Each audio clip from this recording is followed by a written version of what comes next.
to them. The All-Seeing Guys. The All-Seeing Guys. Greg and Joe.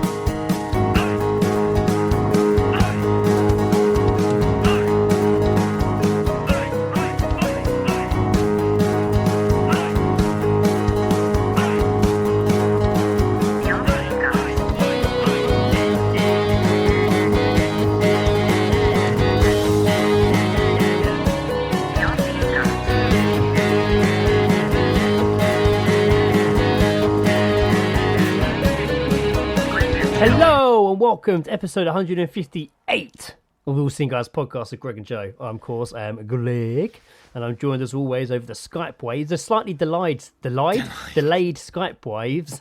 I can't say that. Delayed Skype waves. Use take 3 by Joe. I think he's I think he was pausing for delay effect. Yeah, there. no, I was. You froze on my screen. This is going to be a fucking nightmare. This isn't it. It's gonna be... We're having some minor technical issues with just Skype or Wi-Fi or internet. Who knows what the issues are? We just know that they're here. Technicalities of an electric form.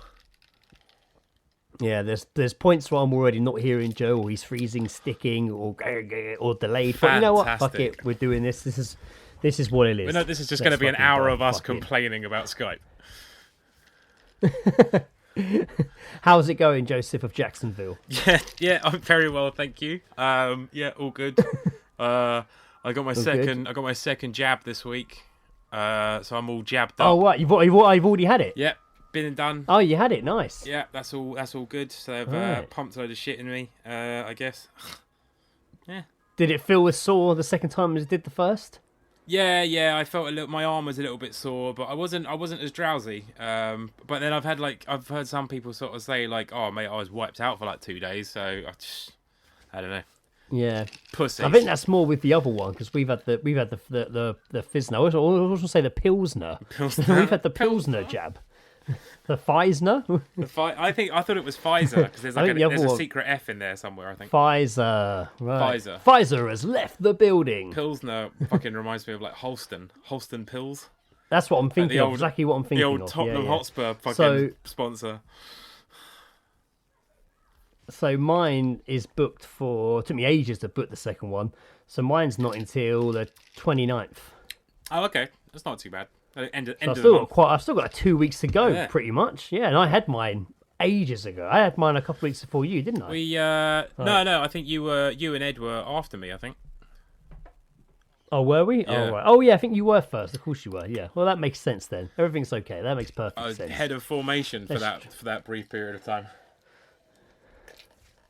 Were you working today? How in the heat?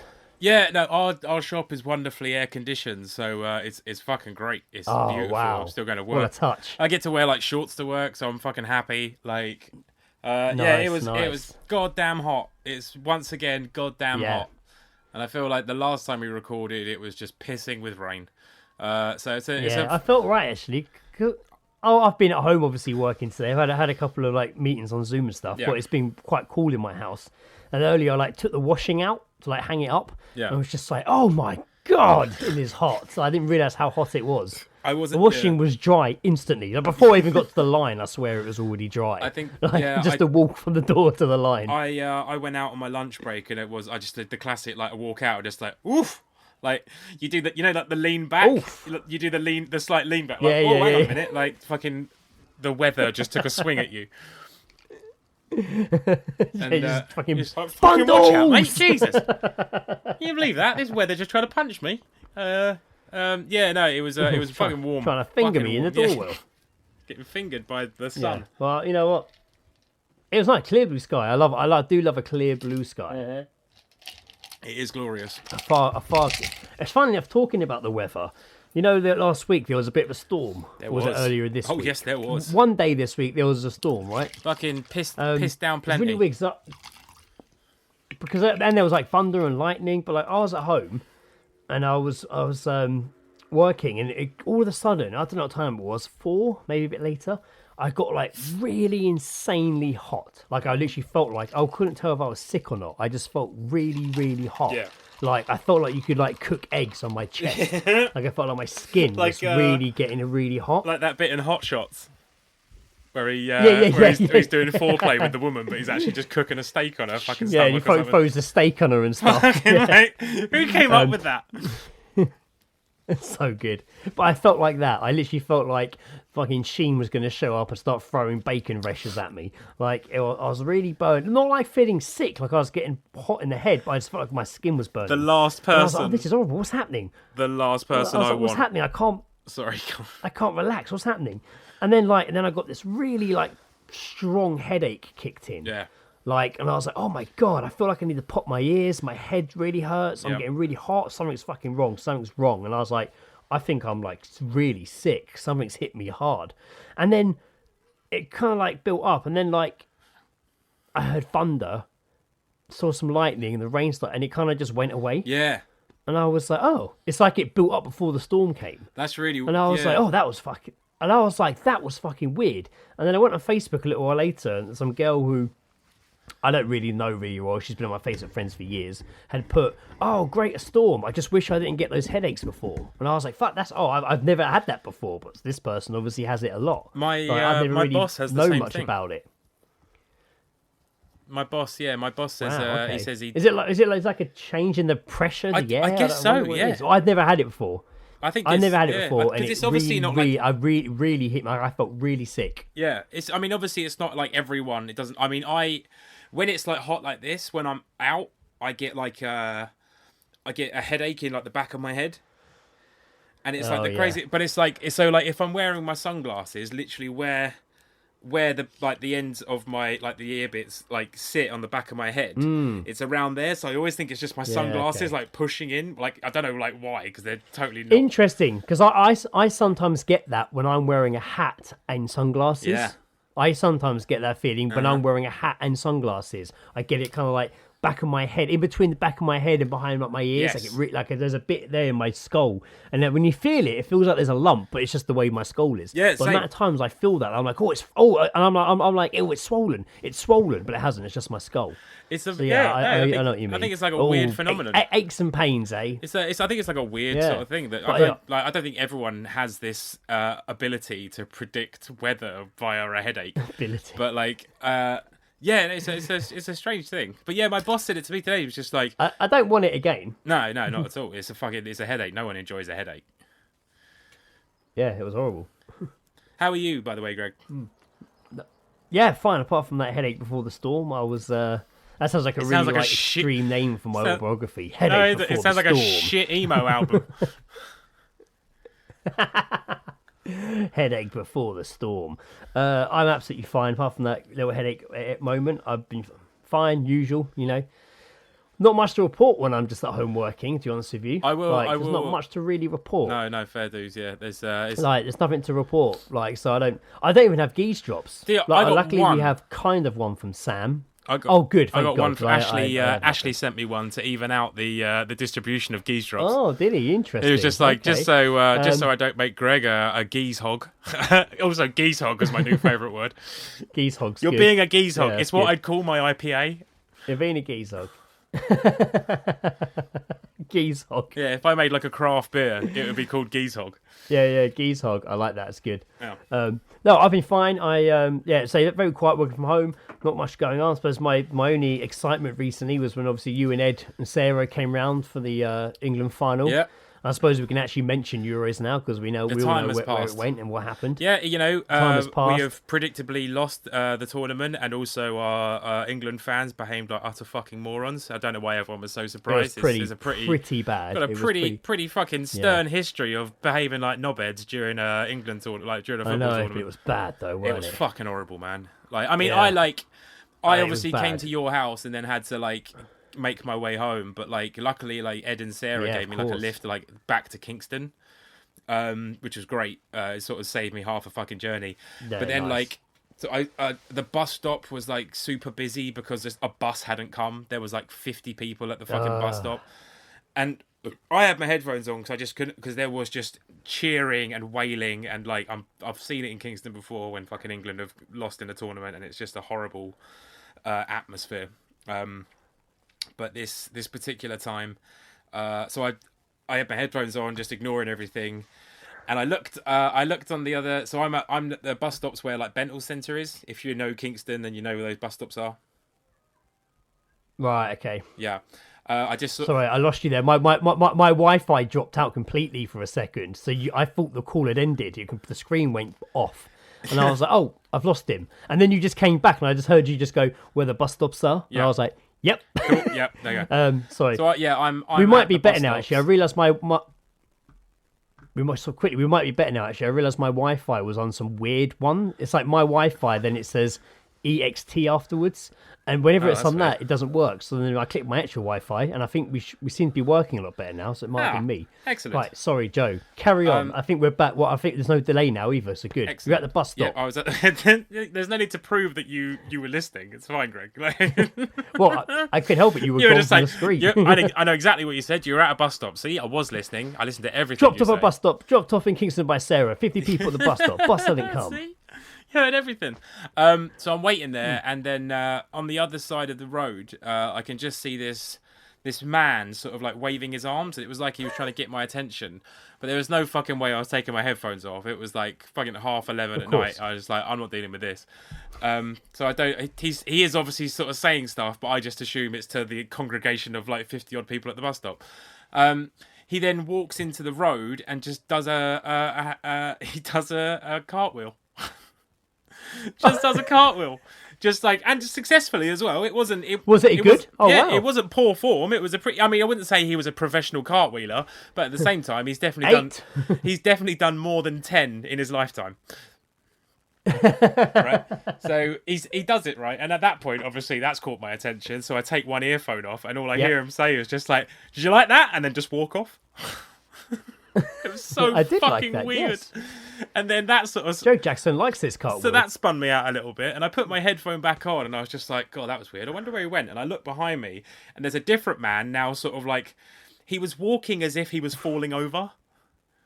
You know that sort of that sort of walky run thing they do if you like trip, and then you're just like... Yeah. He was doing that. Yeah. But that was just his walk. Like there was no fall. There was no falling over. He was in complete control of like the physics of his body completely. He was in complete control of it. But like him stumbling, but him stumbling in my direction, and obviously from being a bit stoned and that was just like I jumped, so I just went like startled, and I was like, oh, it's fine. It's just like a bloke. And then I look, and his mate is just behind him, just pointing and laughing at me, and I was just like, you cunt. So I hope those two got hit by buses on their journey home. That would be nice. I passed an old woman the other day at a crossing, and I had headphones in playing music, and she like lifted her hand to like push her hair back out of her face, and she did it just as I turned to see if there was a car coming, because I should have done that before walking into the road. And I saw her lift her hand, and I did that. I flinched. And she told me, "Oh, I'm not going to hurt you." And she said something to me, but I couldn't hear it because my headphones were in. Yeah. She said something like, "Oh no, I'm not going to hurt you," and I was like really embarrassed, so I held back while she walked on. But yeah, she walked off and was just like, "Still got it." Yeah, still got it. So yeah, even though we lost and went out in penalties, and that sucked balls, it was an awesome day and afternoon for us. Like I had a great it was day. lovely. Like, yeah, it was just really hanging really out nice with you and Ed and Sarah. We had a barbecue, fucking some beers. We watched the final. We had a gazebo because it started pissing with rain. Oh, it did, yeah. Then it was really nice afternoon. Then it started pissing with rain about an hour before kickoff. So I borrowed a gazebo we put up in my patio in the garden. We opened the back doors to the kitchen and brought the TV into the kitchen and put it on the kitchen table. That was a team effort. It was a great setup. That was a team effort. That was a team effort. But it was surprisingly Indiana's easy to still talking assemble. about when you smacked your head on the shelf. Oh God, yeah, I fucking forgot Indiana's about that. still talking about you smacking your head on the shelf. I love that she remembers like such like insignificant moments from the times that we were over. Oh yeah. That's fucking great. Oh yeah, she like came up to me all about fake laughing. Now what is it, Indiana? Joe hit his head on the shelf. Oh yeah, that was 5 days ago, Indiana. Yes. Still hasn't got over it. Just still the funniest thing she's ever seen. That was 5 days ago. It's great. When I come over, it's just like you've been framed, but like live in front of you. But yeah, we had a great. Ed was very impressed by the setup. Ed could go It was about quality. It was a great setup. It was absolutely quality. Sat there, especially with the pissing with rain, but we were on that little gazebo. And actually, I put that away alone. I packed that away by myself the next day, and it was fine. Actually, Weird flex, but okay. Fairly easy. It was not a weird flex. It was a good flex. I was like, how long do I leave this up? That is a deserved flexed. Flexed? A deserved flex. Because it took 4 of us to put it up. 3 of us, maybe. It was it was. But we got it up, got it all done, watched the game, and it had its moments of like, yeah, and then its moments of, mate, and then the moments of we know it's going to happen, and the moments of it's happened. We scored in the first 2 minutes. I mean, no spoilers. If you haven't seen it, you haven't fucking seen it. We scored in the first 2 minutes, and we were just like shocked. I remember like turning to you and Ed, and it was just like, have we scored? Like, clearly we had scored. Like, everyone was going fucking mental. But I think it was, I was so surprised by it happening so quickly. And that was great. Yeah, and likewise. Then we led for 45 minutes, played a good first half, and then the second half, they absolutely bullied us. Yep. Us. I don't know why I'm saying us. Yeah. I hate when people say us like they were on the fucking pitch. The England team. Justified, to be fair. If our English fans were running into the Italian side of Wembley and just smacking random people out of their families and stuff, you see that video? Mate, is them just coming out of the stadium, and there's just those fucking typical fucking skinhead guys in check shirts or shirts off, just punching anyone coming out. I know exactly what this is, but this is the thing, right? So there's been some misconstrued elements because from what I heard, that particular video where those people are like running out of the exit or whatever, that's people who didn't have tickets trying to get in the fucking building. Right, okay. So that was supposedly like an emergency I think exit I'm talking about a different video, because I've seen the video you're talking about. Is this the one where they because the one I'm on about is when that guy is on the ground and they just start kicking him, like about 3 people just start kicking him. Oh, maybe it is that one. Yeah. So like that is like supposedly that is not them attacking Italian fans, that is them attacking people who haven't paid $3,500 for a fucking final ticket, and they're just like, no chance, bang, like. I can't pay my mortgage for 3 months because of this fucking ticket. No chance you're getting in for free. But yeah, this is exactly it. You know, I mean, what media do you trust, and what fucking stories do you listen to? You know. Oh, exactly. That's it, isn't it? Nothing surprised me about the fallout. Nah, I really just also just realised that like I don't really like the whole sort of like culture that is with like the whole England fandom, because I saw so many fucking videos of like just people just doing bags like a cocaine just in the street. I saw it in Kingston. I saw it in Kingston when I was walking to the bus stop. There was just 2 guys in the fucking shop doorway just doing like keys. I was just like, oh fucking dick. I know fucking everyone likes a bit of cocaine and all that shit, but like it's so just fucking it's such a dick fucking thing that it just makes them behave more like dickheads. And I just fucking hate it. And then there was Charlie Perry, 25, who claimed to have drunk 20 cans of cider, banged a load of powder during a 15-hour bender on Sunday, and ended up sticking that flare up his bum. Dickhead. In that video, that flare in his arsehole, that says he was from Sunbury. Are you fucking kidding? Is he from Sunbury? He's from your end. He's from Sunbury? Yeah, the roofer from Sunbury. I'm going to fucking find him, mate. I'm going to fucking find him and just give him a slap and say, like, why are you such a cunt? But, like... Like, the thing is, though, right? He's like this, like, so like that dude who fucking stuck a flare up his ass or whatever, right? He's done that, and he thinks I'm a fucking legend. Yeah. He's not. He's a cunt. No.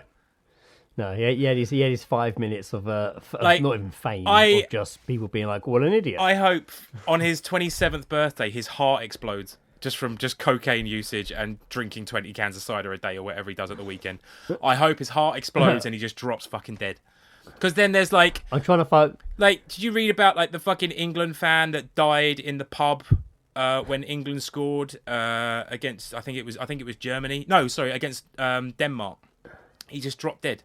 Yeah, oh yeah. Like, that's fucking sad. That's some sad fucking shit, man. And then we got dickheads like Charlie fucking whatever his name is, sticking flares up their ass and getting like coverage. Like, it's just fucking bollocks, man.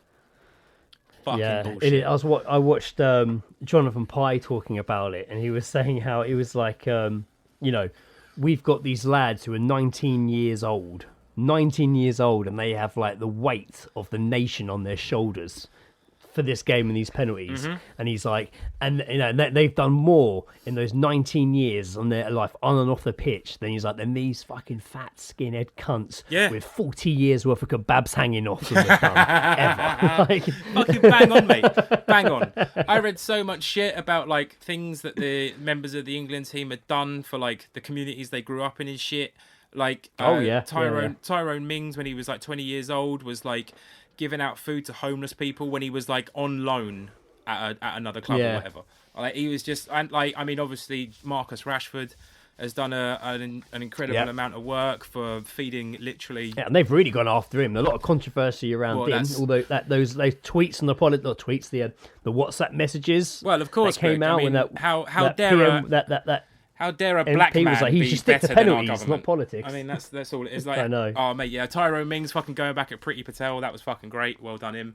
Like, this is a commendable team. You think about like Euro '96 when like literally like days before the event, like the tournament, all the England team or like a majority of the England team were out just getting absolutely fucking like plastered. The whole dentist chair shit. Yeah. Like this, like that's not who these players are. Like that's like the thing is like that's a thing of the past now, but all of these fucking idiots are living in that past. They're living in '96. It's almost like in that respect some aspects of the game have moved on and evolved, but just a massive percentage of the fan base has not. They're still living in that. They're fucking oi, oi! They haven't made it past the evolution stage of fucking ape.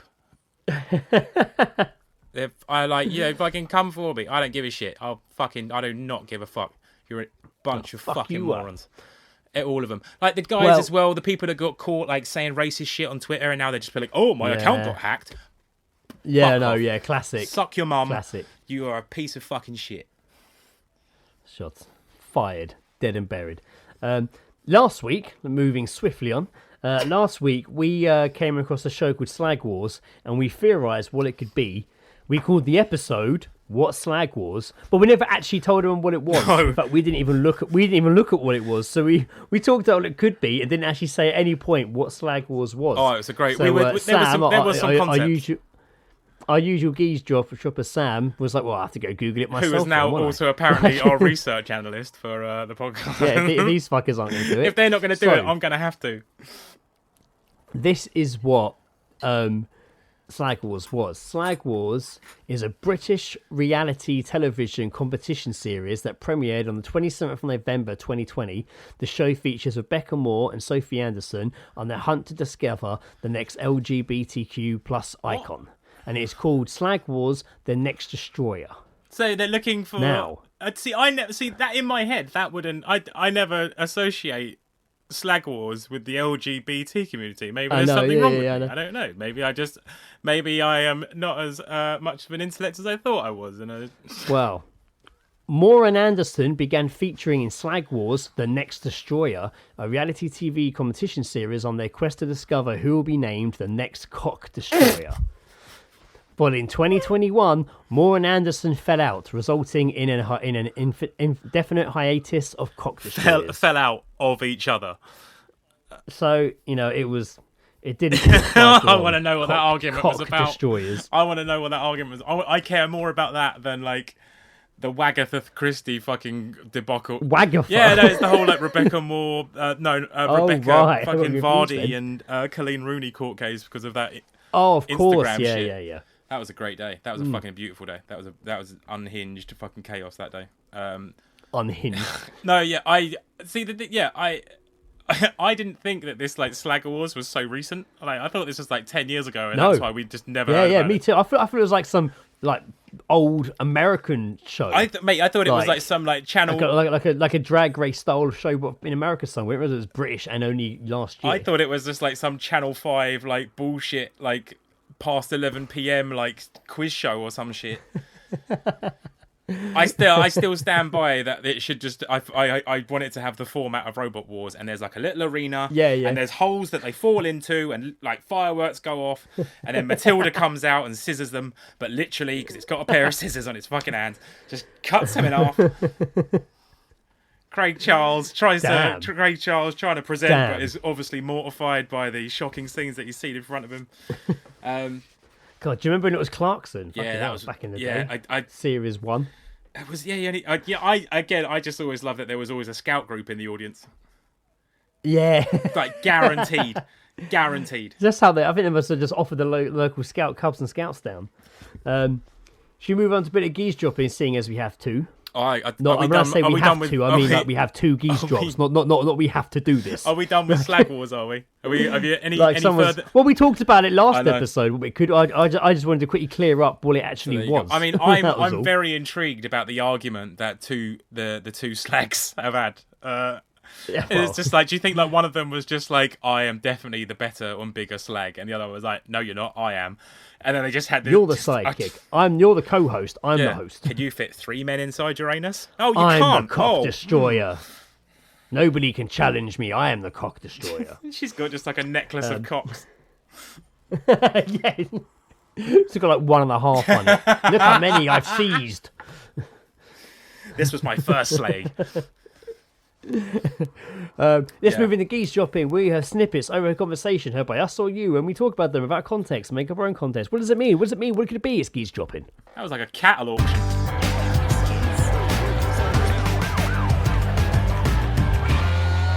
Geese dropping. Having a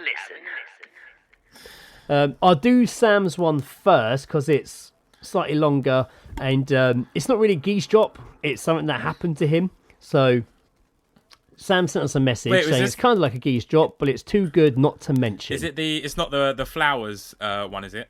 About the flowers? No, it's not the flowers one. Can I just mention that because it was still the funniest thing that he sent into there that wasn't a geese drop. Sam, yeah, go for it. Sam sent into our group chat the other day. He was walking. He'd finished work and he had a bunch of flowers. Had a bunch of flowers on him or in his hand, and some random lad just went, "Oi, mate. Like those for your missus?" And he's just like, yeah. And the guy just went, "Ha ha ha, gay."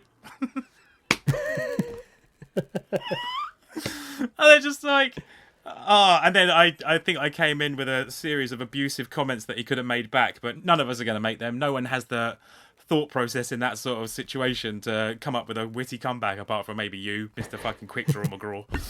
So Sam obviously has many adventures then when he's out and about, because similar story, he was walking back home and a homeless man approached him and said, "Hey mate."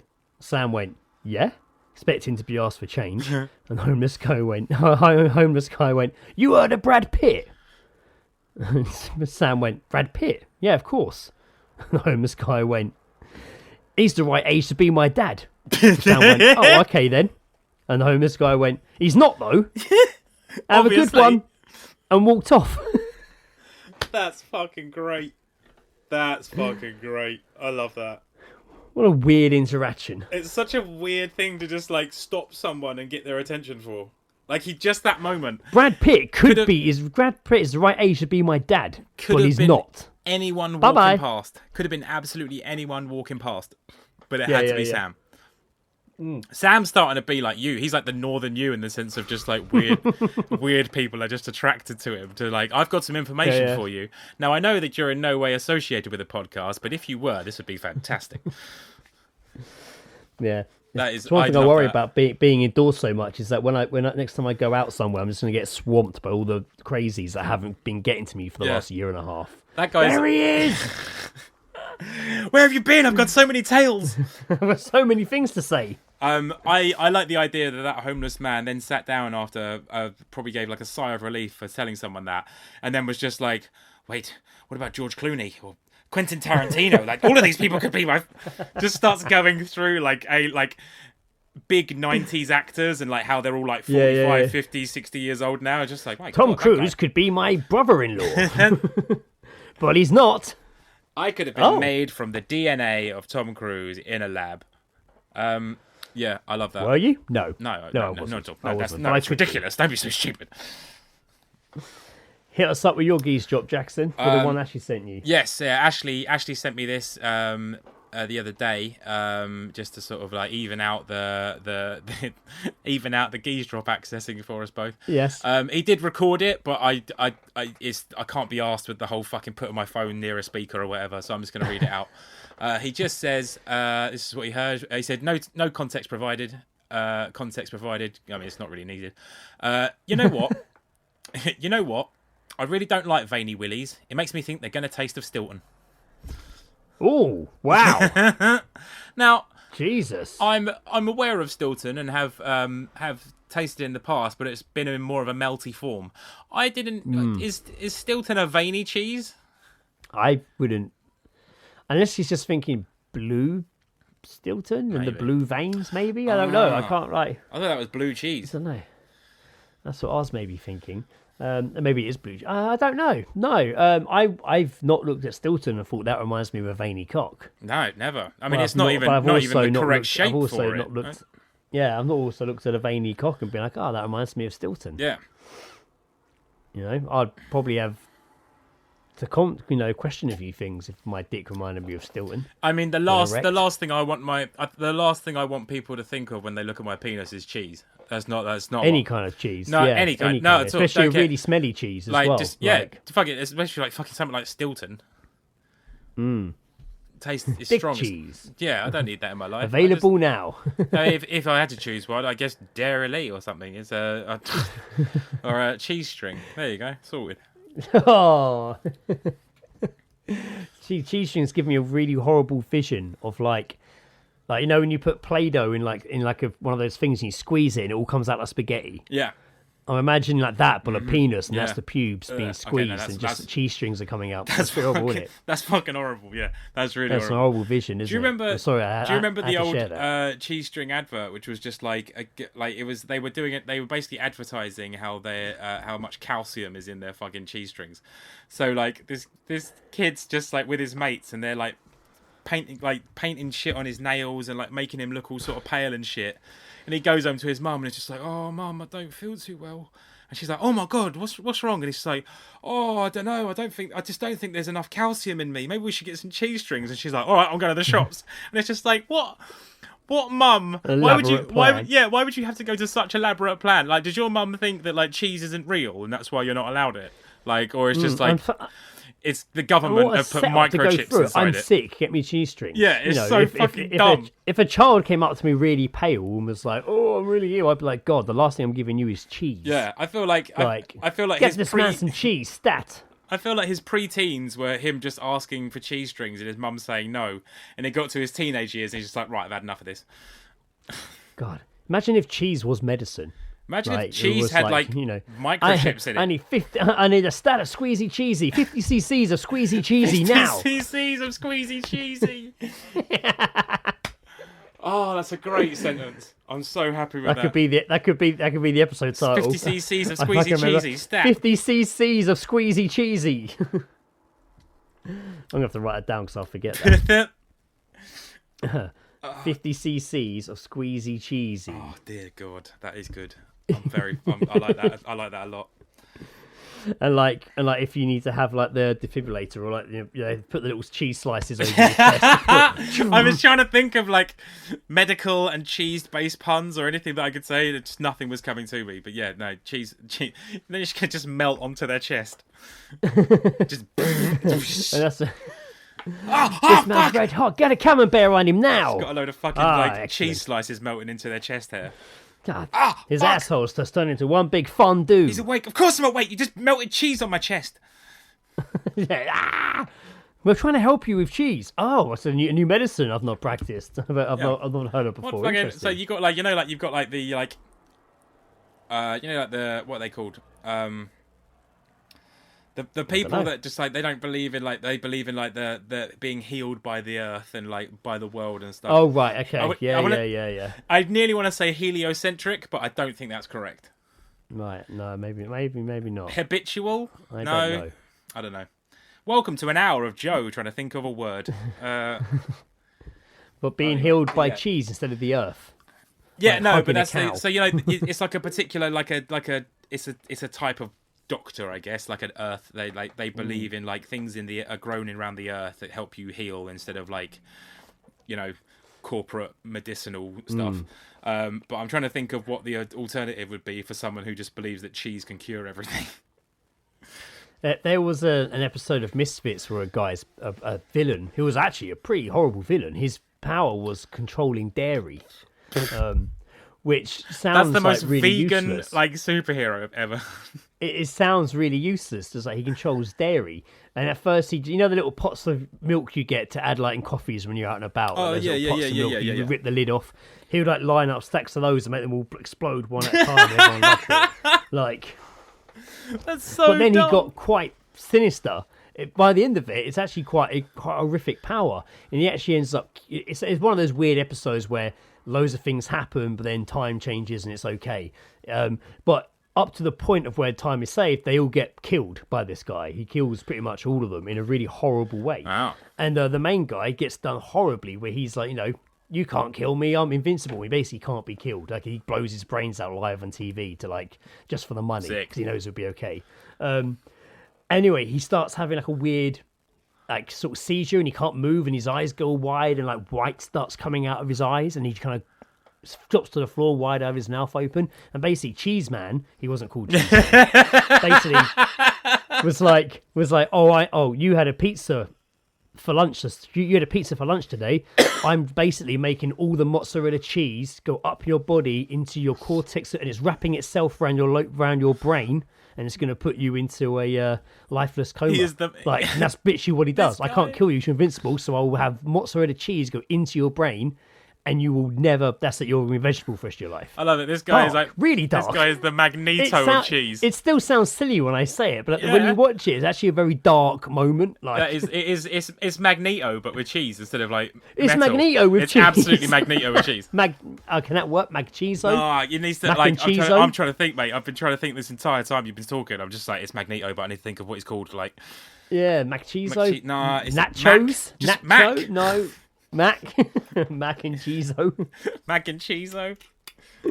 That sounds like a cereal. It does. That sounds like a terrible cereal. Cheese. I'm just imagining someone instead of pouring milk, they're just pouring melted cheese.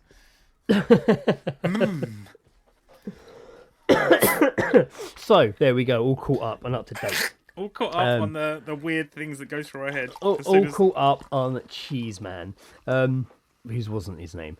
Joseph Jackson. So we were talking about, because I do have a couple of stories here, but I'm also like, I guess it's one or the other now, because we were talking about. No, we can do both. We got into a conversation.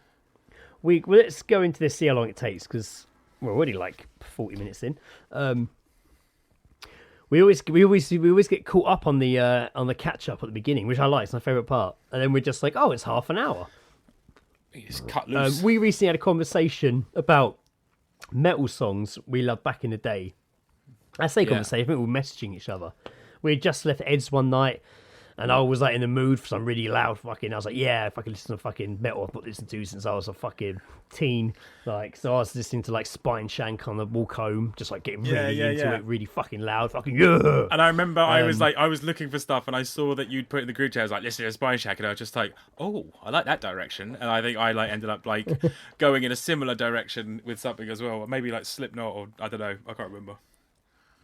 On those lines, and then we had the conversation of because now, I mean, it was at the time I was always just like, yeah, this song's so good, I really get what he's feeling, man, fuck everything. The lyrics, nobody changed my mind, my mind. New Disease. Do you know what? Disease. That wasn't the song I was listening to. I was listening to one that I'm going to look at in a minute called Transparent, which actually is my favourite Spine Shank song. It's the last song on that album. It's on the same album as New Disease. You know what? You saying Spine Shank. Sorry, do you remember that? Do you know? Oh, I think her name was like Daisy something. She used to be on not the 11 o'clock show. Daisy something. Daisy O something. Yeah, I want to say Daisy Steiner, but I think that's Daisy. No, I don't think it's Spaced. that. She did some fucking show where she made like a one-off show. And it was her possibly trying to become like a metal singer, and for some reason, she just hung out with Spine Shank for an entire episode, like whilst they were touring the UK. I think I remember that. It was so weird. Daisy Donovan. There you go. Yeah, she ended up like on stage with them and shit. Like I don't like. It's such a weird fucking scenario. I don't know. Yeah, she was very pretty then. She looks in the picture I just saw of her now. She looked quite weird. I can imagine. Yeah, I can imagine the years of. So that was like her when she was on the 11 o'clock show, right? Yep. That's what you're thinking of. That's a completely different person. I mean, that's... Is it? Yeah, I wasn't sure. No, it's not. She looks like looks like a crazy person can't see from the picture EastEnders. we're talking about. She does look like someone from EastEnders. Who was that crazy ginger woman from EastEnders? Or Bianca. No, someone. I don't know. Fuck it. I mean, if you say crazy ginger woman, it's definitely going to be Bianca. I can't provide character names. We'll just have to move on. We just have to move on with our lives. We were discussing how some of the lyrics now feel a bit silly when you actually listen to them now. Maybe silly is the wrong word, but it is a bit like, man, I used to really believe this. Yeah. And I suggested it'd be quite fun to look at some lyrics, some metal songs we used to hold in, and maybe still do in some cases in such high regard. Mm-hmm. And so I thought I would dive in.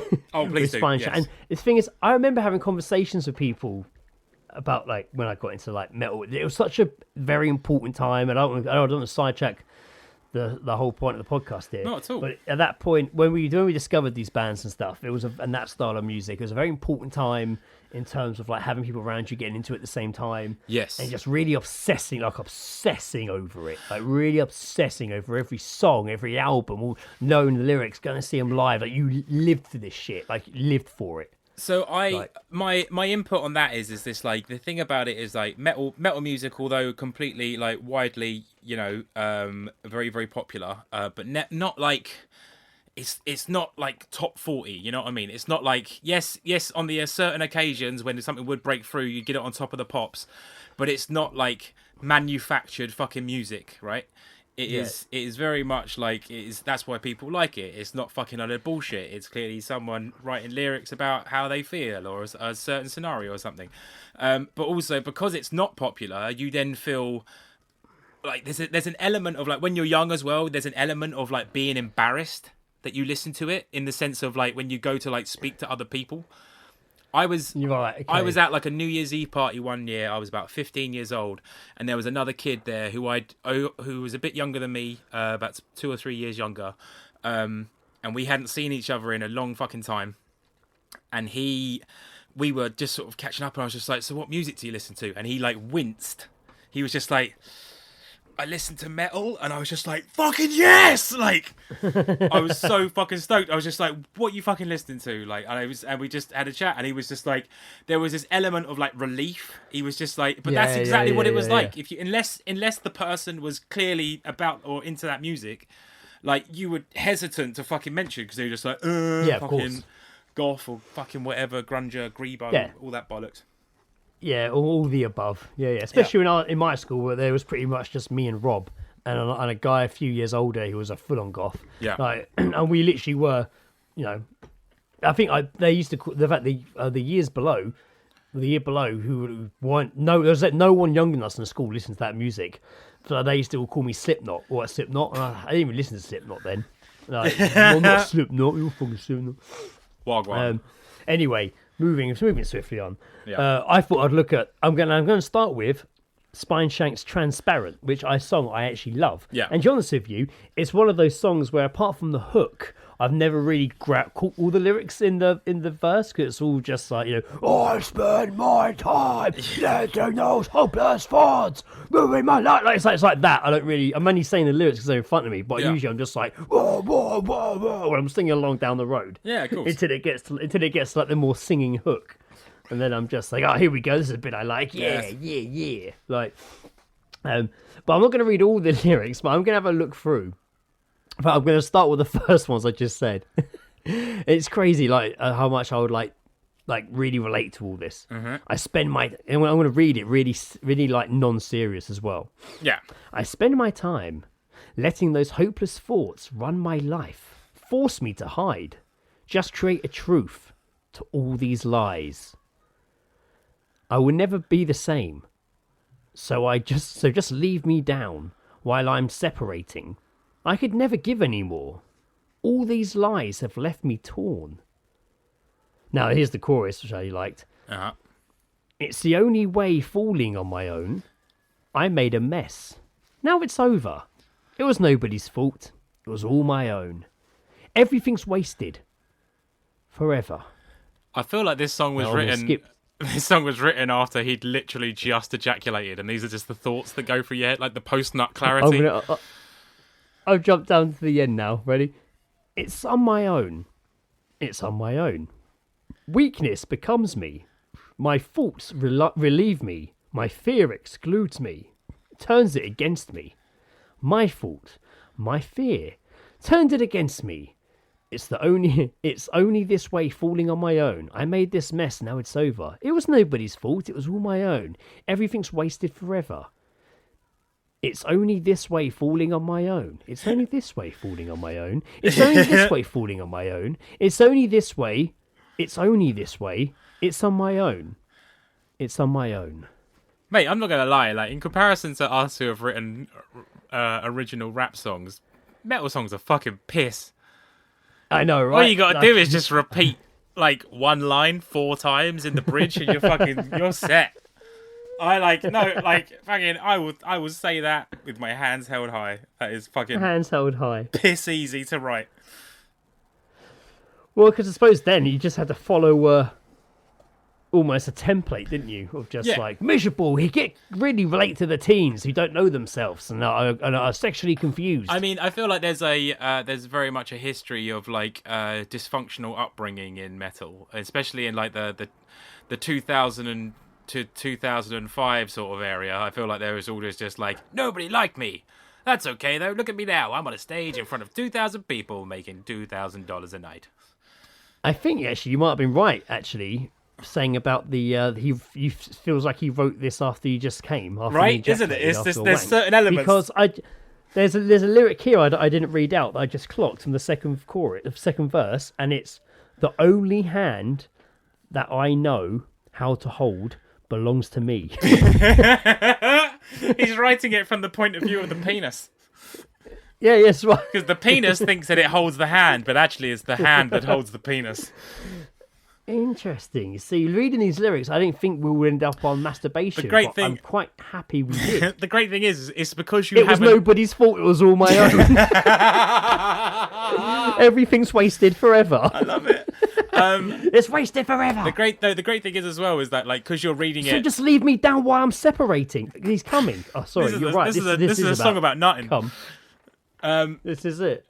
So like. The thing I like as well is that you were reading that just like with your regular voice, almost like you were telling like it was like a bedtime story. Like a poem or something. So obviously because there's no aggression there, you take all that away from you. Just say, oh, this guy has just spunked his own load over his like stomach, and he's just laying there now, like, and he's just like, oh, what a great song. Like, but he's having to like. He's lying down, but the pen and pad are like in the air because there's just like loads of spunk on his lower stomach, so he can't write down. He can't write down here. He's got to write up here. Like.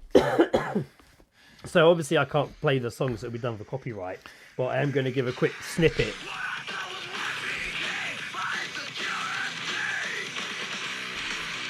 Yeah, fucking banger. Yeah, fucking banger. Great stuff. And then it's so funny. I'll turn it off. There we go. Quickly, Greg, before we get copyrighted. Like. Yeah, I know, probably we're too late. Basically, it is a heavy song like that, but like, it's just breaking down the lyrics that way. I'm really set on it being a song about masturbation now. Completely. I think we should do this again as well. But we should look at all metal songs and find as many as possible that sound like they're just about jerking off, like or just having a wank. Did you have a song you were going to look at? I got a couple here because like I went too fucking deep into it and I was just like, what? Like I really went back and thought about like when I was like, 13, 14, 15, 16 and thinking about like the bands that like stood out and that I went fucking nuts for. I like one of the first. I tried doing that but couldn't think. Yeah, I like one of the first bands I really remember like going out of my way to enjoy it. Like from like knowing shit about them, like was like Metallica, but that's a boring answer. It's fucking boring. It's lyrics are boring. Yeah, and I knew like about like Lars Ulrich could have been like a professional tennis player, but instead he chose to drum and now he's in Metallica. Like I knew like the band that fucking Kirk Hammett was in. All his fucking random shit, but I've ignored that completely. And instead I've looked at Korn. Oh yes, I almost went for Korn, but I was like, I think I reckon Joe gets Korn. Korn was such a big fucking deal for me. Like again, like I had a friend that was a couple of years older than me, and he sort of showed me all these bands and stuff.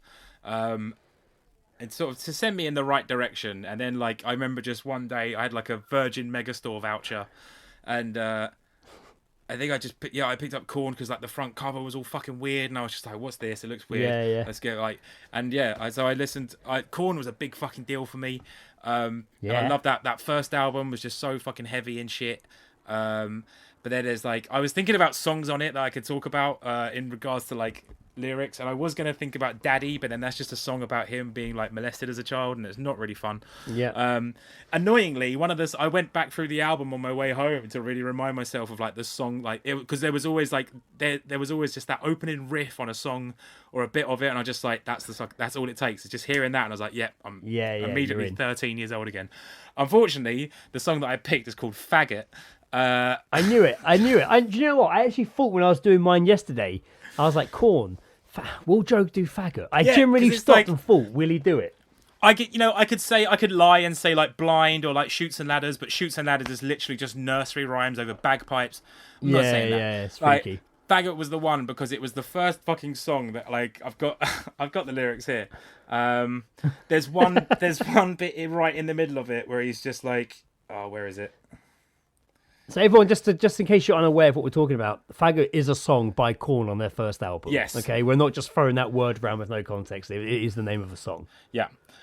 This was the bit for me. Did it say what year that song came out? Did it say what 1994. Year that song came out? Wow, really? 94? 1994 was Korn's debut album. Wow. Yeah. Fuck. I got this because this one always stood out to me, and I remember shouting it when my mum and dad weren't home. It's the little bit here. It just says, "You don't know what the hell is up now anyway. You got this pretty boy feeling like I'm enslaved to a world that never appreciated shit. Y'all can suck my dick and fucking like it." Dun, dun, dun, dun, dun. Dun, dun, dun, dun. Like, I just remember shouting that. Me and my friend, I think, shouted in the park once. It was weird. But yeah, again, like going back now, I'm not like it's one of those things where the song hasn't aged great, mainly because of the song title. It's an unfortunate choice.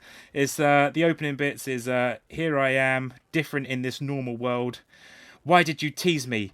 Made me feel upset. Fucking stereotypes feeding their heads.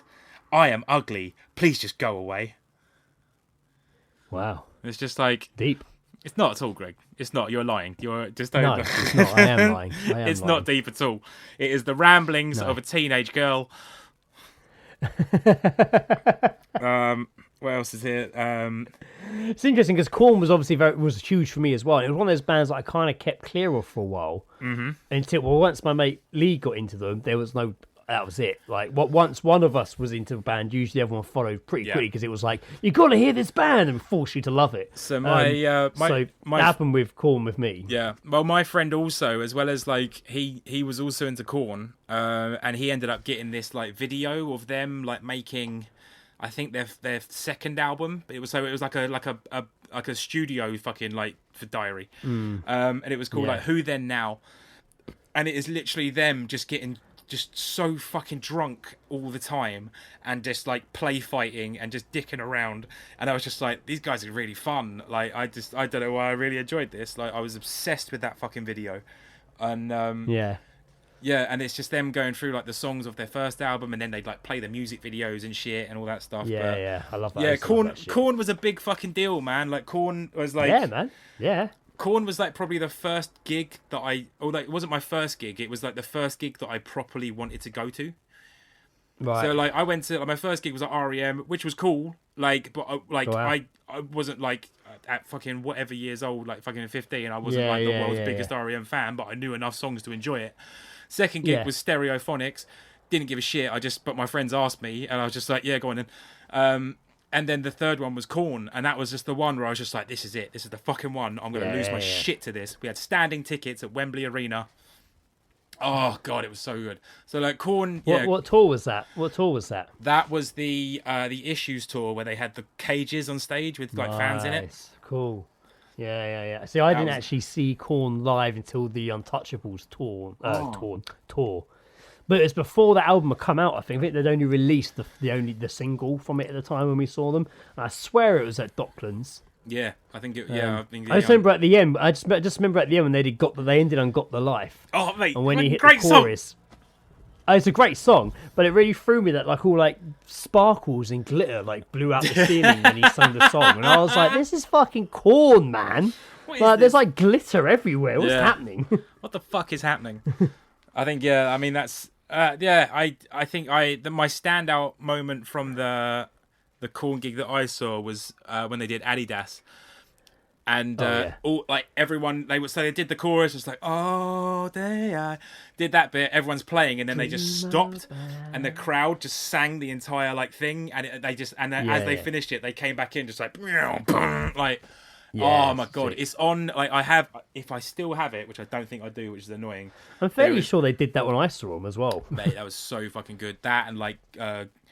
Oh fuck, man! Like blind live is just ridiculous. Yeah, they do that. When you saw them, did the curtain? Did they do the curtain drop? Well, kind of, because the Untouchable tour, they were like playing on like a massive TV on the stage. Yeah. And like occasionally, I think they're like netting in front of like a hologram. Occasionally, it would get the whole stage would go all static, like it was a TV tuning and stuff. So it was a weird stage. Yeah, like, that is cool. I mean, the best stage I've seen was actually when we saw Childish Gambino, because it was simple but really effective. Mm-hmm. Just like all the stuff projected on that like screen in front of him, it was very clever. Well, you know, like how like stuff, like it was really clever. There's moments on that because the Internet album where it's almost like a skit. There's that one song where he's just like, wow, these people in my fucking house, get the fuck out of my house.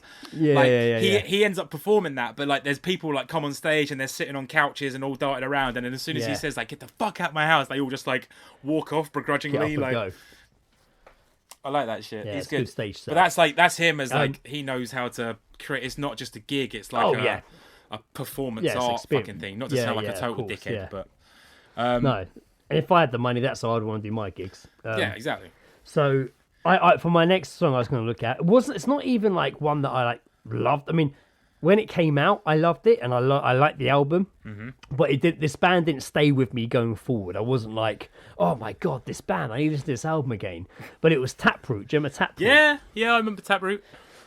So when they released the song again and again, I was being like, oh my god, this is amazing. Like, and then I got the album, I was like, oh, it's so good, and then I kind of just forgot about them. But I went to look at this one because I remembered this one I remember at the time, like being a bit like, oh, some of the lyrics were a bit too on the nose, and maybe that is what made me feel a little bit uneasy about them. Yeah. But I used to like the song again and again. It's pretty much how it used to go. It's pretty much what I think of Taproot.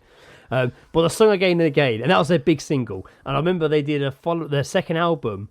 They had another song, and in the middle of the song, they dropped a bit of this song again and again. That was their big breakthrough hit, and I was like, "Oh man, they're really beating a dead horse."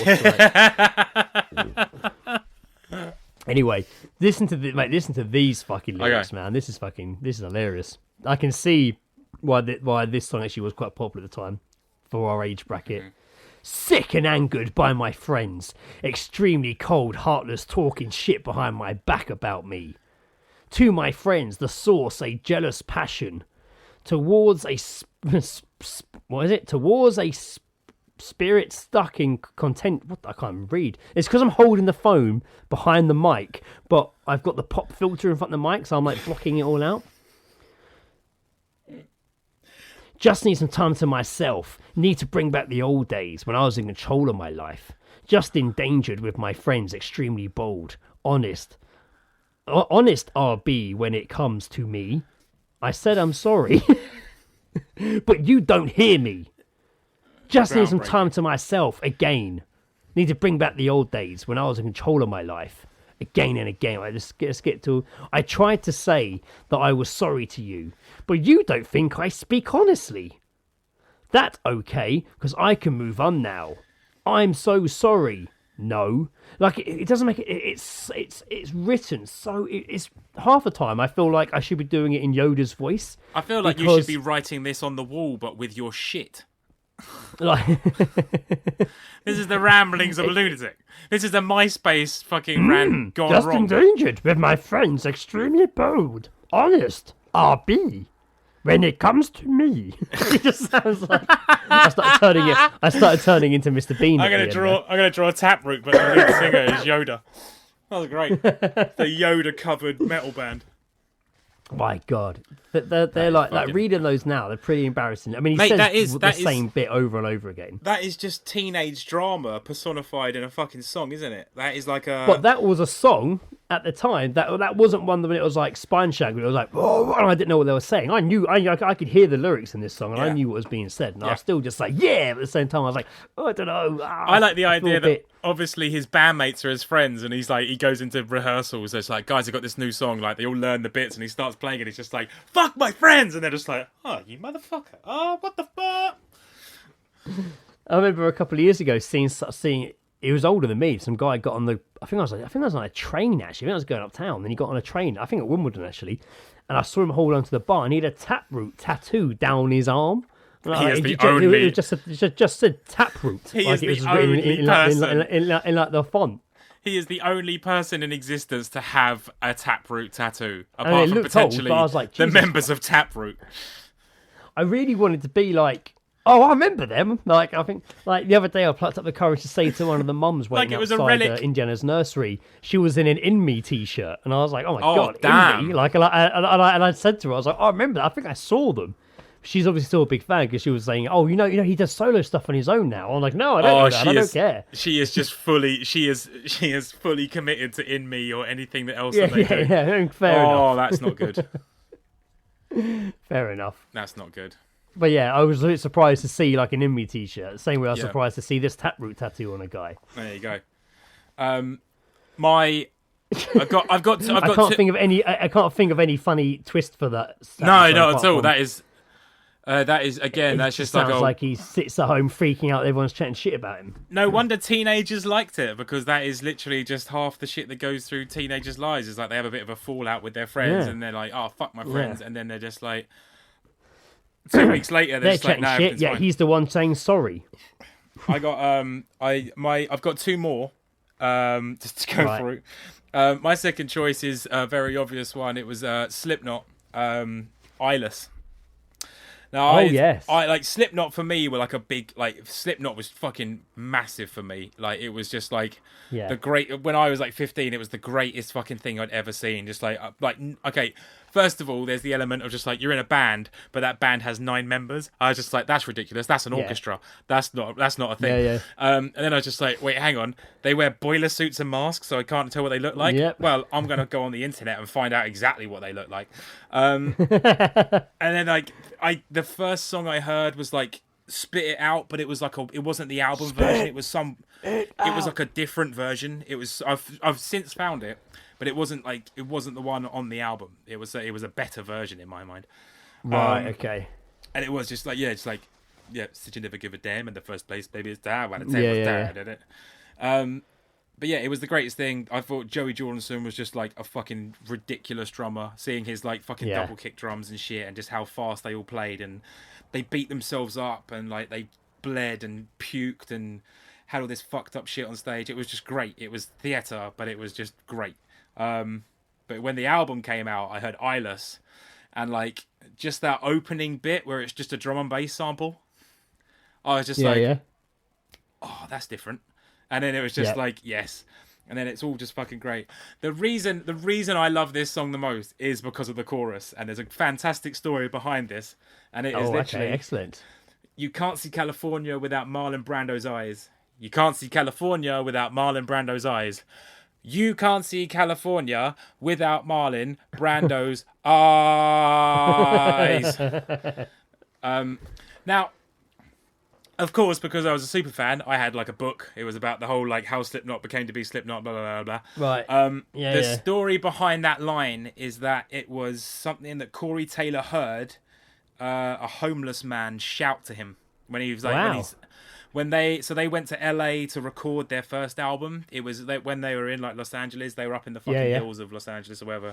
And he said that a homeless man came up to him and he just said, like, you can't see California without Marlon Brando's eyes. And he was just like, that's that's great. So basically, Corey Taylor used a Geezedrop as his chorus. Fucking A. Yeah, that's it. But yeah, this is some of the other lyrics here.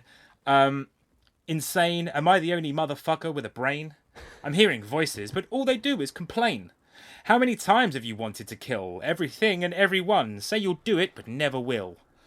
There's some more here. I am my father's son, because he's a phantom, a mystery, and that leaves me nothing. How many times have you wanted to die? It's too late for me. All you have to do is get rid of me. Ooh, Jesus. It's very this is, I mean, there's a distinct like difference in the emotional lyrics of this one. It's not just like fuck my friends, it's just like I wish I wasn't alive. It's distinctly more telling on this one, I think. A lot of issues in that band, a lot of hatred. I tried, you lied to me for so long. Everywhere I go, there's a sense of it. Freak on my antics and give me a choice. Doesn't matter if I give a shit, it's shit that you give me. Just pissed all the time. Slipknot was very much like Korn for me. I got into them, I got into them before they released the second album, but it took me a while to get to that first album because I was very much like, oh no, fuck, I don't care about that shit. I don't care about wearing masks and blah, blah, blah. Basically, the complete opposite to what you had to them. Mate, everything you were like, these guys, I was almost like, that's made me not want to care. It was lured in by their Power Ranger esque look. Eventually I heard them and was just like, I can't even remember what song I heard and was like, oh, actually, I didn't realise he had singy bits. They're not actually as crazy as I thought they were. I mean, even on like this, like Eyeless, there's a bit right at the end where it's just like it all just like breaks down a bit. And he's just like motherfucker,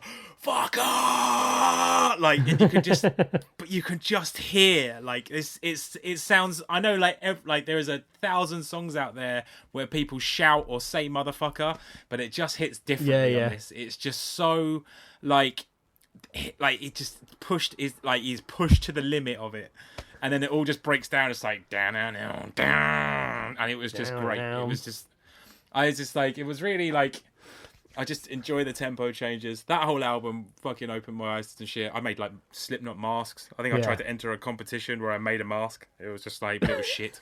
It was so bad. It was so fucking bad. That's amazing. Yeah. That was Slipknot not a big deal. But then even like funny enough, like not their second album, but their third album.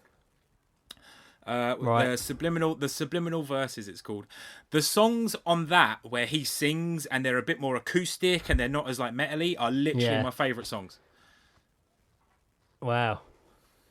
Because that was after he kind of did Stone Sour and stuff, wasn't it? Like when he did his other band, then he came back and he did the song for Spider-Man, you don't need to bother, and everyone was like, oh, that's the guy from Slipknot, fuck. Yeah, like, in that fucking beanie. Ashley sent you the Geese drop, him and Alex, who I was hanging out with. They played me that song for the first time, and I remember them putting it on and being like, guess who this is? And I'm like, I don't fucking know. And Ashley being like, it's Corey Taylor, the lead singer of Slipknot. And I was like, what the fuck? Like, fucking madness. Like him and Alex are there singing away to it. And I'm like, I couldn't get my head around it. Yeah. Like, no, it was, blew my mind. I really enjoyed, by the way. I really enjoyed going back through and like watching a load of Slipknot shit on YouTube. I really fucking enjoyed that. For my next choice, now, unlike you kind of went for more ones that meant something to you. I did a bit with Transparent. That was a big song for me. But then, then I went for like Again and Again, which wasn't a huge song for me, but I knew it had funny lyrics. And that's kind of what I've gone for this one now, which we discussed, which was the Head PE song, Pac Bell. Now, I like that. I like Broke, that Head PE album. I love that album. But again, it was a band and an album that I found later on as well. Like I kind of took a weird scenic route. I went past them then back and was like, oh, well, this band. Why didn't I listen to these? This album's great. Everyone was right. Yeah. But I'd be like, no, I don't give a shit. And then eventually I heard it. I'm like, actually, yeah, it is good. But this song, Pac Bell, so again, who I was talking about, Alex with Ashley, he had this CD, I think I mentioned it before, he had this CD, he always used to play in his car, and like, it was all like his music, but like, bands that we liked on there, and it was like a regular thing, get in the car, go smoke a spliff somewhere, put on this CD that had like this like 20 tracks, and you just learned, you knew this album.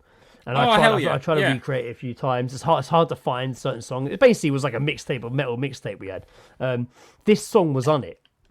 And this is actually if I was hearing this song, that made me not want to listen to Head PE for a while, because I was like, this is I don't get what the point of this song is. Now I quite like it, but Pack Belt, it's a weird one. It's a slow one. It's a quiet one, and it builds up. But the lyrics, like. So I'm going to jump to the bit where it gets a bit louder. I'm going to say it more aggressively because it's quite funny. Why the fuck you fucking with me? Why the fuck you playing with me? Why the fuck you wasting my time? Why the fuck you hiding my sunshine? With friends like you who really need it. Your smiling face is misplaced. You're so deceiving. I can feel my spirit leaving. I cut my wrists, you see them bleeding. Just like a parasite, you're creeping. See me psychotic, see me jumping off the deep end. We used to drive all night. We'd get high all the time. She used to call me all the time. Now she don't. Why won't you just leave me alone? Why won't you take your funky ass on home? You got nothing to say that I want to hear. I see through you perfectly clear. With friends like you, who really needs it? Your smiling face is misplaced. You're so deceiving. Now, annoyingly, what really upsets me in this is that it only has the lyrics. It doesn't have when he talks. Because at the end, he does a bit where he goes, but now you're pussy dirty. Like, doesn't he? There's that bit when he goes, and now you're pussy dirty. Oh, which I remember a friend of mine telling his girlfriend that song of mine. You got to hear the song. It makes you think of you. And she heard that lyric and was like, what the fuck? Brilliant. Just like, so you think my pussy is dirty. But now your pussy dirty. I like it. That's great. Your wicked mouth would laugh at me. I hear you laughing at me. Your eyes could never lie to me. It's just very funny lyrics, very like straight to the point lyrics. Yeah, well, I was going to say like sometimes straight to the point lyrics, especially in metal songs, are good for going to see a band live. You know, I think like some think of that about things, fucking fuck you, I won't do what you tell me. Yeah, no, 100%. On its own, written down, sounds like a terrible fucking lyric, right? Mm-hmm. Fuck you, I won't do what you tell me. Yeah, it sounds like a child's tantrum. Yeah, if you think of it, that you take away all what that band stands for. If you don't know that band, you just see that lyric written down. I'd be like, fuck that. But obviously, when you hear it and you know what they're saying and the whole, and you know the belief structure behind that band and what have you, and what it stands for, and just witnessing it live, you're like, oh man, of course, this is their fucking lyric. Like, I don't, it's their lyric. I don't question it. But you know, similar. What am I trying to say here? So I'm saying that's a good lyric to see live, and should we perform that track live? We've got to scream that shit out live on stage. Yeah, 100%. But if you were seeing Head PE, and this song came on in a crowd, you'd probably love to be shouting, "Why the fuck you fucking with me?" Like waving your fists in the air, just shouting and screaming and hollering, hooping and hollering. Oh, I'm back from my tangent. How are we doing? No, you're absolutely right. Although, like you sort of said, like it's such like to the point lyrics.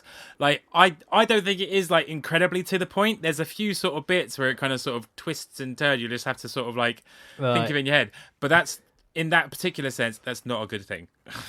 I think they should. I think they are a band that should be very much to the point and not try to be so like fucking mysterious with their lyrics.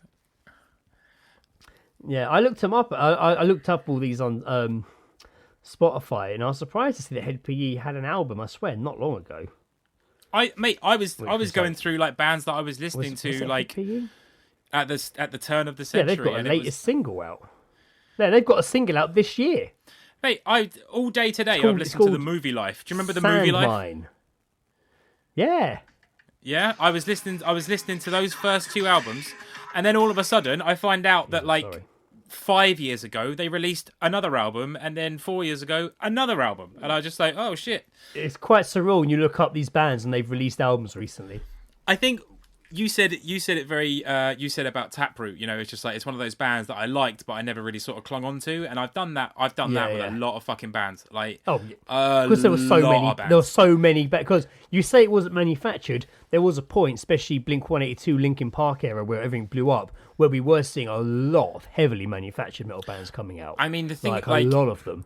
The scenario being is and that you could just buy it. I would just go buy albums for this is metal. I'll buy all these albums, and half of them I would never listen to again. No, I literally there were a lot of bands that had those moments. When I went into like full-time work, I definitely like once a month would go to HMV and just pick out from the metal section albums that I like the cover of. Yeah, likewise, yeah. Yeah, like, because it was just such a great way. Like, it was just like, well, if the album cover's really good, then surely the music is. Not the case. I thought, what happened? Not the fucking case. Jill? Actually, it wasn't. Rob bought that. Rob bought a Jack of Jill album once. Just got swear it's just because of the cover, and it was an awesome cover. In fact, I think we both end up having like an art book somewhere from the guy that did the cover. Nice. But there was a couple of songs on there that I really liked, and then a couple of those band members started another band, and I liked that band more. It's so weird the journey it took me on. Just like Rob picking up an album, and like, oh, that's a cool cover. I get this, and the journey it took me on, like, it wasn't absolutely. me buying it.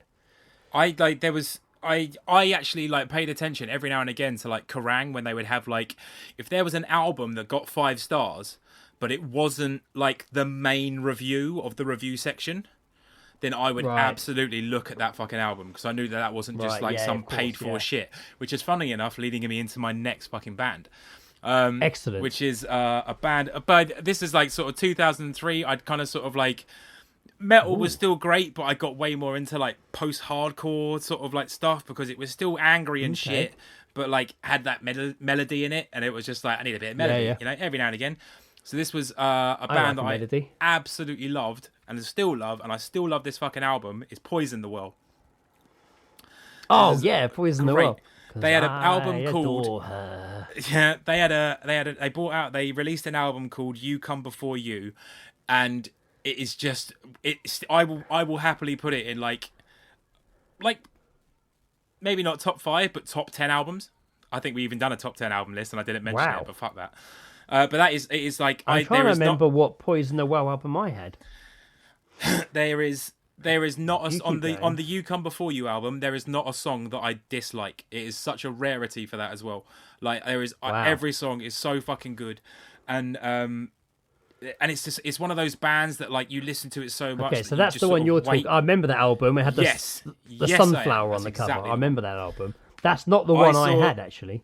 They got a 5 out of 5 review in Kerrang, but weren't like massively featured in it, and I was just like, I'm going to check that band out. The same with like Avenged Sevenfold. Avenged Sevenfold released like Waking the Fallen. It got a 5-star review.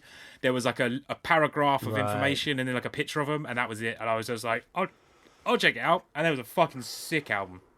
But Poison the Well was... I think that was the first album I had, the album before the one you're talking about. Yeah, I know that one. So Poison the Well only because Lee had it. Yeah, I really enjoyed them. Like, I managed to like... Did you used to listen to this album, Satellite Years by Hopesful? No, didn't get into Hopesful. That was one of the most... They went a bit weird. They got a bit... not cheesy, but a bit like mainstream. Yeah. But this album... by Hopesful, bit 3 Doors Down, was it? Bit 3 Doors Down. No. This is like metal, but it's like, I'll check that out.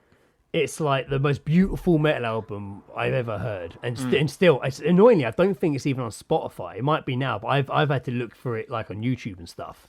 But it's such a beautiful fucking album, and it does have a little bit of singing on it, but it's mainly like screaming and fucking guitar. But like it, I can't explain it. The whole album. You know, when you hear an album and it just has this feel to it, where you like every single song, you like little bits in every single song. And the album just seems to fit. It all just feels like it's all one theme and one concept, and it just sounds amazing. That's what this album was for me, where it was just everything was good on it.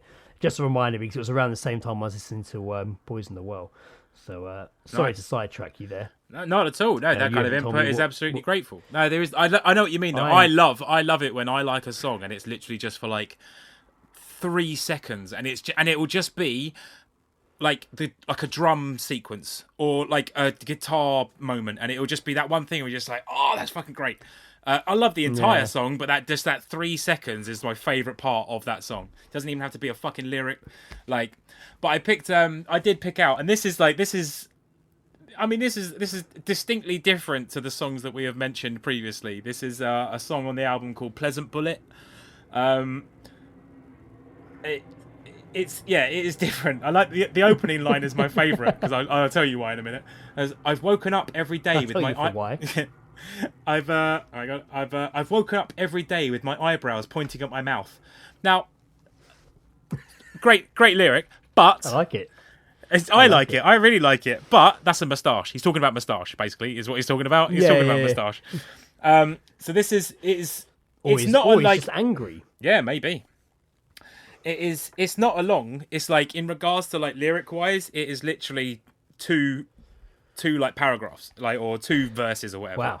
But obviously, how songs are, that it's not like a fucking rap song where it's just like verse, chorus, verse, chorus, verse, chorus. Yeah, yeah. So these are the actual not many lyrics. rap. Well, you mean like our rap songs? Yeah, no, I mean ours where we don't really have much of a. Well, before we didn't have much of a choice as to how like we couldn't add a bridge if we wanted to, or like a breakdown. Like we can't do those things. Yeah. So these are the lyrics for it. It's I've woken up every day with my eyebrows pointing at my mouth. When I say it like that, it sounds kind of sexy. Making all who care for me go.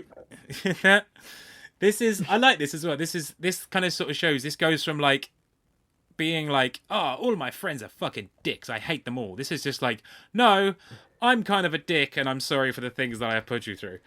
This is making all who care for me go through all my worst times with me, and I give them no choice. All my worst times with me. I need to be unhappy to smile, but I haven't quite got the hang of it yet. I need to figure out why this room has blinds that never open. It's so hard to be these days. I wasted all my time trying to remember. The word content was, there was nothing, there isn't much to open eyes for. I want to be excited but haven't been educated yet. Wonder how long it will take before they leave me behind. Questions in and questions out, they always ask me. It's so hard to be these days. I wasted all my time trying to remember. The word content was, I just want to be happy. Like that's fucking like that. Like that's fucking unhappy. That's a sad person. I don't mean just like compared to the lyrics we've nerd. looked at already. That this because the previous lyrics you've looked at, which are obviously unhappy. Yeah, that one rings a little bit I think truer. This is like it goes from like the lyrics that we've read out is just teenage angst, and it is just like they might be in their early 20s, but they were so fucking angry when they were teenagers, and they used it and they created something great that people can relate to. That is the ramblings of a depressed man.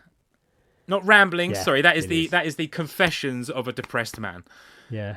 And that's like takes a lot to do. If you really want to hear sad lyrics, I would put that art metal. I'd probably talk about going towards Fighting Rabbit or something. Absolutely, mate.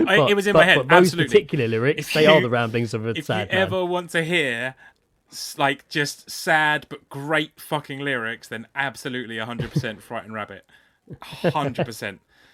Mate, every time, anytime I think is what is it? Modern Leper. Yeah, what an album! Fuck. It's like the song. The song Modern Leper is. Yeah, but the album it's on so good. It's fucking amazing all the way through. A cripple walks amongst all you tired and like it's just like he's got. Oh, it's just a cripple walks amongst you, all you tired men. I've got this disease and I can't shake it. Is that you in front of me? It's so good. Like it was the I've got this disease that I can't shake and I'm just rattling through life. Like fucking great, man. When me and Amy went up to London and saw like the tribute night, so they had like a bunch of just random musicians, like not famous musicians, like Frank fucking Turner wasn't there, which was disappointing and all honestly. But it was great. Everyone was there for the same reason, and they all had like the same love for this band. And like I even like going like on YouTube and just seeing like other musicians talk about Frightened Rabbit and Scott Hutchinson. Every Time I Die is still a band that I very much enjoy to this day. Like a heavy, again, post-hardcore sort of rocky band. The singer, I found an interview of him just sort of like saying like, me and my wife really love Frightened Rabbit. They're kind of like our band. Like we don't really give a shit if any of our friends or anything don't like it. It's just like, it's such like powerful fucking lyrics and great, like well written songs. And it is, it's just like, it's oh God, it's such a shame he fucking passed away. It is a shame. That's brutal. But you know what? That album isn't going anywhere, and it's such a good album. That's it. I mean, the other albums are great too, but that one for me, that's the album. That's what I have quite a relationship to that album, which is why I love it so much. You know, like it's a good album.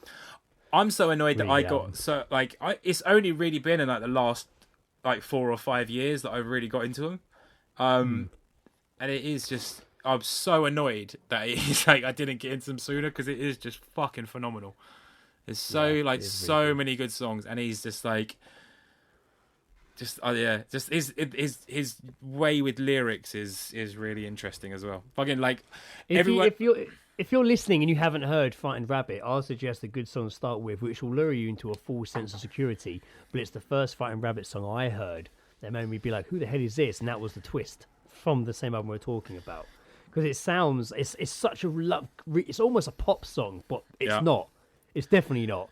But like it has all, But that song "Twist" by Fighting Rabbit, I see. If you've not heard them, go look up that song now and give it a listen. The album is from that point. The album by Frightened Rabbit is Midnight Organ Fight. If you're listening to this, if you don't know who Frightened Rabbit is, I was chatting to Maren the other day, right? And she was telling me that she was going up to Edinburgh. And I said, like, oh, I've been there a couple of times. The last time I was there, I wanted to go to the Forth Bridge.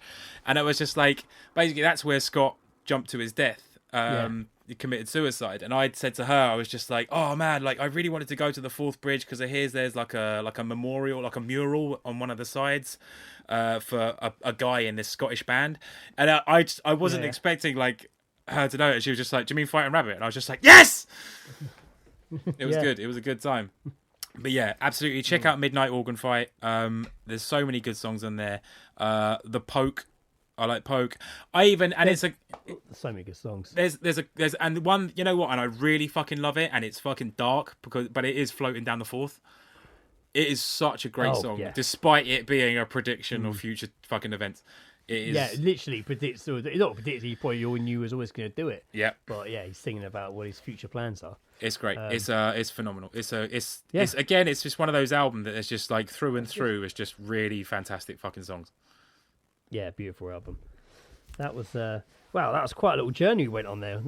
I like it when we go too deep into the joke lyrics. We kind of just went off on our own little. Oh, this reminds me of this band, or when I first heard that band. But that's why I like I know these. We did one of these recently, but we talked about bands and stuff. But sometimes it's the way it goes.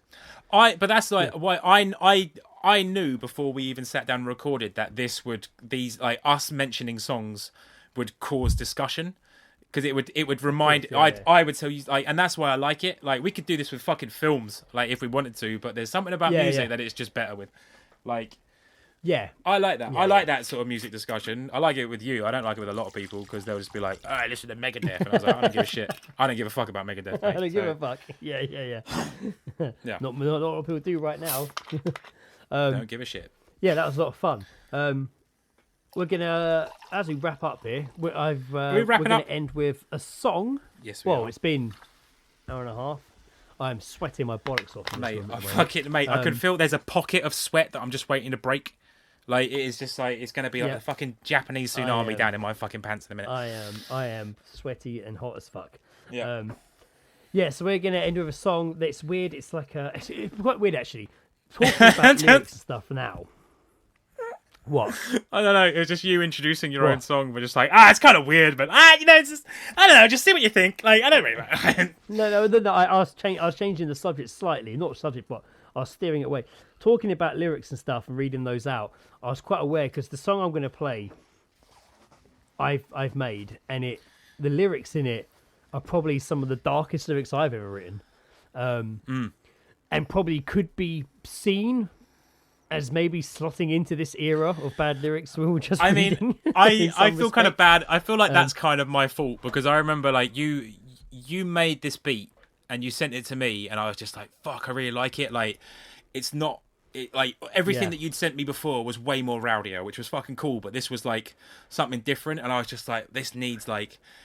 And I remember texting you just like, mate, I've had this idea for this beat. And if you're up for it, let's fucking do it. And I said to you just like, I just want it to be just like the most fucking honest fucking story of like who you are and what you've been through to get to this point. And you came back like a day later with just a whole fucking verse. And I was like, oh shit. Oh, damn. And I was just like, I sat there and like wrote some stuff and I was just like, this fucking sucks. I wrote some more stuff. That fucking sucked. Deleted it, started again, wrote some more stuff. Like, that fucking sucked. I got to a bit where I had like half a verse and I was just like, I can't fucking do this. And I've made him do it. So this was going to originally be a song that I would also feature on, but I couldn't fucking get my shit together. and write some stuff. So Greg fucking knocked out the park. Joe suggested I go solo on it. So please, it wasn't a suggestion. It was me. I'm near begging. I was like, please, just do it on your own. So this song was actually meant to go on the Dicerollers album we released last year. Like the ideas. This was meant to go. This was meant to be the last song on there. It was meant to end it. It's a great ender song as well. That's the annoying thing. It's such a great. It's such a great ending song. Yeah, Joe told me I had to get all honest and shit with it, so I went deep, and then he's like, I can't write anything for it. Just go solo on it. And I was like, geez, that means I've got to write another verse. Fuck. I was like, everything that I'd written just didn't feel. I don't know. It was like, I ended up everything that was. Oh no, honest, I totally get it. I do get it. The annoying thing was like everything I said, like, be honest, but then I'd realised that I'd also literally written a song called Just Being Honest, and that was me being honest, so I had no honesty left over. Yep. There was no honesty left over. So I'd ran out of honesty. So this song sat half done for over a year. And then last year I did a song with my sister-in-law and Rob.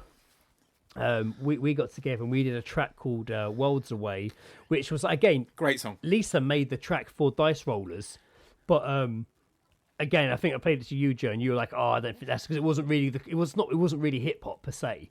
Nah, it was. So Joe was very much. And I say this without any disrespect. It was definitely like more of a you song than it was a me song. Like we definitely have like different sort of not styles, but like there's different like we definitely bring like there's been times where you pause that I'm just like, yeah, that's fucking cool, but I'm just like, I don't know what to do with that. And it's not like and I say that in no offense, it's just not my style to sort of write to. I would have struggled to write for it. So Rob, who I've been in a band with previously for years, and we've always tried to do stuff together, it's really worked out. I was like, Rob, if I do this song, can you sing on it? So we've done the song called Worlds. I played it on here. We put it out last year, but that version sucks. I've since reproduced it and redone some bits on it and re-recorded some bits on it. And now it sounds quite different, that song. Yeah. So I've got that song all reproduced and redone. And then we've done another song. Lisa made another track, which me and Rob sang on. So I've done 2 songs with Lisa's music with me and Rob. Yeah. And I think we're going to do a third one. And I don't know, we keep referring to it as Project. Like, it hasn't got a name. We just keep referring to it as Project. Oh, let's do another one for the project. Don't know what it's going to be. That's getting me. I'm not going to lie, Greg. That's got me nervous because that's how dice rolls are started. I can't see this being done live. This is more of just a little experiment, I think. Especially as I've been so heavily influenced by like different styles of music over the last couple of years. And my lyrics have changed quite a lot. And with Dicerollers, I'd always write what I thought to be hip hop lyrics, but more stories and stuff. But there was a lot of lyrics I would scrap because I thought I'd sound silly saying them. So and when I say I don't mean like money, pimp, bitches, like emotion. I mean more emotional stuff. Here's what I've always thought about you and me is that there is there's definitely like a yin and yang sort of scenario with Dicerollers, but it's just like I've always felt that you wrote more. The way you write lyrics is not so like straight to the point, and that's a good thing. Like it's almost like it's not like a whole mystery sort of thing, but like there's it's almost sort of like a metaphorical element to it. Whereas I feel like I just fucking just tell one massive story and it just coincidentally rhymes. That's just like yeah. But I like that. Like it'd be fucking boring if we both did the same fucking thing. Like exactly, yeah. And I was always holding back a little bit then with certain lyrics, but this because I wasn't sure if I'd even release these tracks or anything, and I was doing it with Lisa and with Rob. And Rob's music's very, I don't want to say soft, but he's he's got a great voice though. He's got a beautiful voice, and he writes quite haunting little songs, and he has like ones where he rocks out a bit. But the lyrics I was writing for this kind of suit side by side with his. So I kind of like took how can I say? What am I trying to say? I stopped worrying about how silly I might sound or what people would say if they read the lyrics, if they take the piss out of me or not. I stopped worrying about that, and I've just written the lyrics I want to write. And to be honest with you, when you hear them, they're mainly me in a roundabout way talking about the world ending over and over. I don't know why. Usually where my writing takes me is to like big catastrophes like that. Mate, So I've said it before. I've actually, it's so much easier to write like darker lyrics than it is happy lyrics, and I don't know if that's 100%. Something that I should check with a therapist. 100%. But it's just like I prefer. I can happily like write a song like Whiskey Funk, but I have no fucking issues with being more honest and more dark about very fucking honest things. It's just so much fucking easier. Yeah. There's so much fucking more like wording and to play shit with. that you can fucking do with it, and it's just fucking great. We may sound fucking depressed, but I mean, I'm pretty sure Greg's fine. I will. We all have a moments. But yeah, this little project I'm doing with Lisa and Rob, which doesn't have a name yet. So we've got some instrumentals from Lisa on there. We've got tracks Lisa's also made of me and Rob on there. We're not sure. At the moment, there's 3 tracks, 4 because I've now added this track I'm going to play to it. Yeah. So the one I was originally going to do for Dicerollers, I did solo. I've now moved over to this project, which I think will probably end whatever this becomes. So it'll still end something. I've sent Joe next time he goes out for a walk through a zoo in the sun to listen to what I've sent him.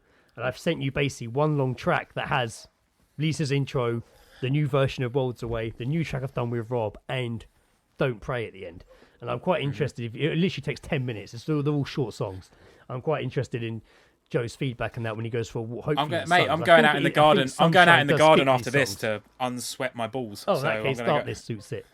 But yeah, so Don't Pray is a song I wrote. I think I've jumbled a lot of rubbish talking here. But Don't Pray is a song I wrote for me and Joe. Ended up just being me, and now it's on this new project, which I'm going to probably play more tracks off as we go further along with the podcast. Not this podcast, further episodes. This is basically it's a sad song. It's a sad song, I guess. But I'm actually really proud of it, and I'm quite glad Joe I'm quite glad Joe told me to write what I wrote. And I'm quite glad he encouraged me, shall I say, to write what I wrote.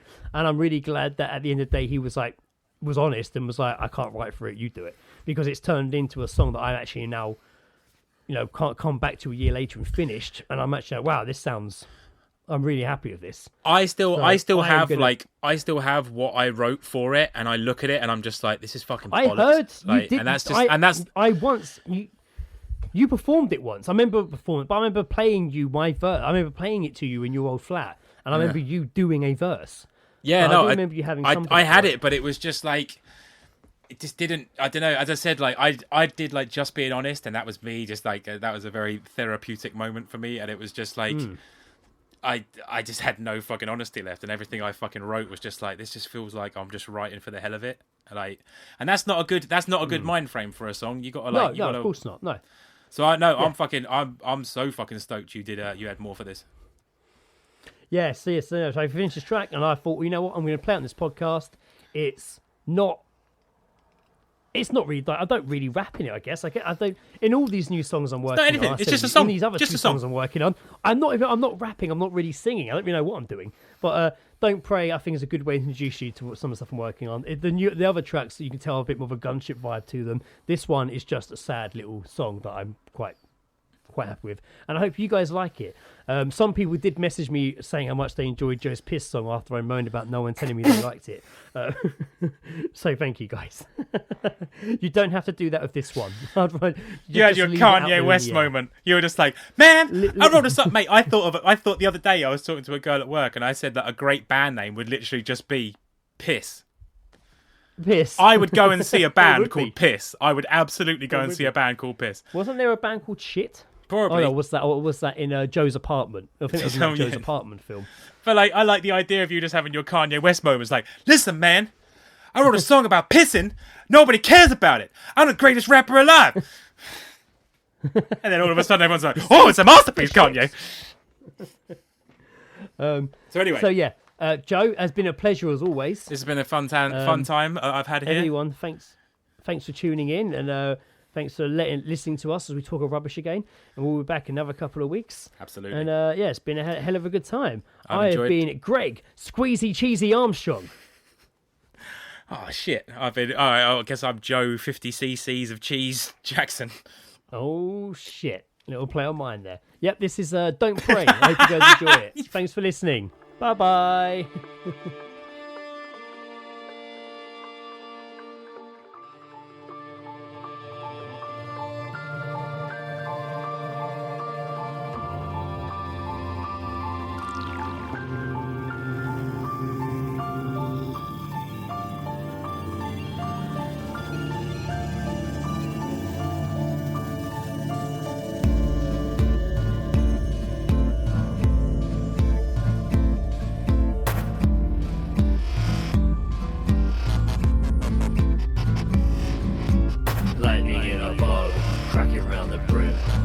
me inside my head, never growing splits. Blasted by events, staying my past. A child's runs lost, that fracture reaches back. Trenches of doubt, keep me afloat. Out of keynote in a pitch perfect quote. Whispers of failure, scream much greater. Blood in exposed the paper. How did it feel when you fell? How did it feel when you broke from hell?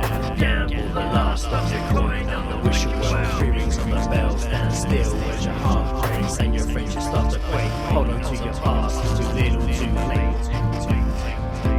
I don't know when you changed. All I know is time to reign. Watch yourself vanish in the same grains. Each inch taken is another mile gain. I feel it, and it echoes every time. I hear it, and it goes back into my mind. Don't pray. Don't pray. Don't.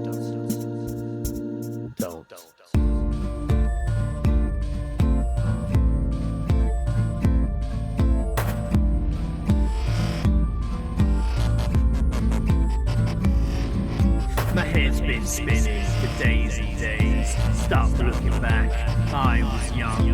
The calming of age had not yet come. Growing fucking dumb, quotation marks stopped me before I begun.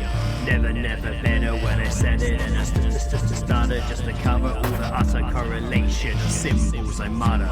Why am I here, wet in the gutter? How did it feel when you fell? How did it feel when you broke from hell?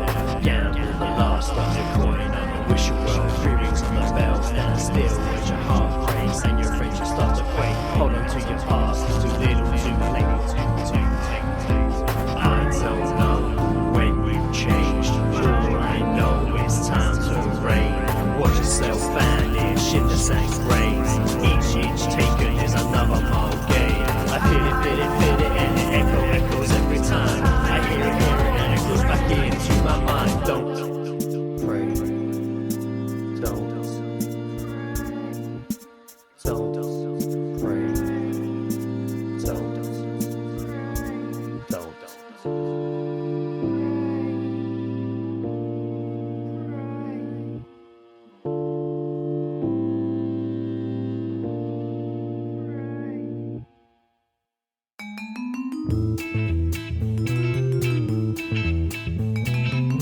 The All Seeing Guys podcast is part of Podnose, the UK's leading independent entertainment podcasting network.